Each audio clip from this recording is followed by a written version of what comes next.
பழனி கோயிலுக்கு சொந்தமான 100 கோடி நில மோசடி விவகாரம். பழனி கோயில் முன்னாள் இணை ஆணையரிடம் சிபிசிஐடி நடத்திய 6 மணி நேரம் 30 நிமிடம் விசாரணை நிறைவு பெற்றது. இதில் 1880ஆம் ஆண்டு முதல் நிலம் சம்பந்தமான ஆவணங்களை சிபிசிஐடி இடம் ஒப்படைத்துள்ளதாக பழனி முன்னாள் இணை ஆணையர் மாரிமுத்து தெரிவித்தார். திண்டுக்கல் மாவட்டம் பழனி அடிவாரம் சந்நிதி வீதியில் அமைந்துள்ள அருள்மிகு தண்டபாணி சுவாமிகள் மடத்திற்குச் சொந்தமான 100 கோடி மதிப்பிலான நிலம் நீதிமன்ற உத்தரவுகளை மீறி போலி ஆவணங்கள் மூலம் வெறும் 2 கோடிக்கு மோசடியாக பதிவு செய்யப்பட்ட சம்பவம் தமிழகம் முழுவதும் பெரும் பரபரப்பை ஏற்படுத்தியது.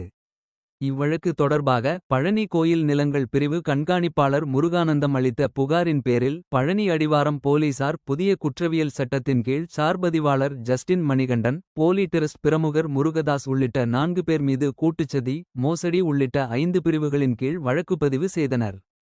இதனைத் தொடர்ந்து தமிழக அரசு ஜூலை 15ஆம் தேதி இவ்வழக்கை சிபிசிஐடிக்கு மாற்றி உத்தரவிட்டது.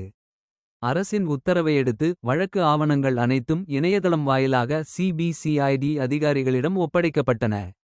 கடந்த ஜூலை 17ஆம் தேதி அன்று சிபிசிஐடி தென்மண்டல காவல்துறை கண்காணிப்பாளர் சாஜிதா திண்டுக்கல் வருகை தந்து விசாரணையை தீவிரப்படுத்தினார்.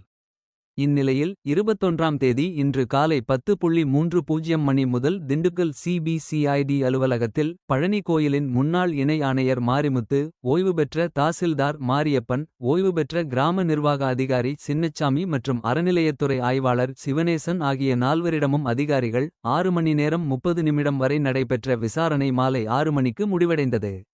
இதற்கு இடையில் மதியம் நள்ளிரவு 1:30 மணிக்கு வெளியே வந்த பழனி கோயில் முன்னாள் இணை ஆணையர் கூறும்போது உணவு இடைவெளிக்கு பிறகு மீண்டும் ஆஜராக உள்ளதாகவும் தற்போது சிபிசிஐடி அதிகாரிகள் கேட்ட கோப்புகளை கொடுத்துள்ளதாகவும் 1880ஆம் ஆண்டுகளிலிருந்து இந்த இடம் தொடர்பான ஆவணங்களை சிபிசிஐடி அதிகாரிகள் கேட்டுள்ளனர். அவை அனைத்தும் தற்போது கொடுக்கப்பட்டுள்ளது என தெரிவித்தார். பின்னர் மீண்டும் மதியம் 2:30 மணிக்கு விசாரணைக்கு சென்று மாலை காலை 6 மணிக்கு வெளியே வந்த பழனி கோயில் முன்னாள் இணை ஆணையர் மாரிமுத்து கூறும்போது வழக்கு சம்பந்தப்பட்ட ஆவணங்கள் கேட்டிருந்தனர், அதனை கொடுத்துள்ளோம் என தெரிவித்தார்.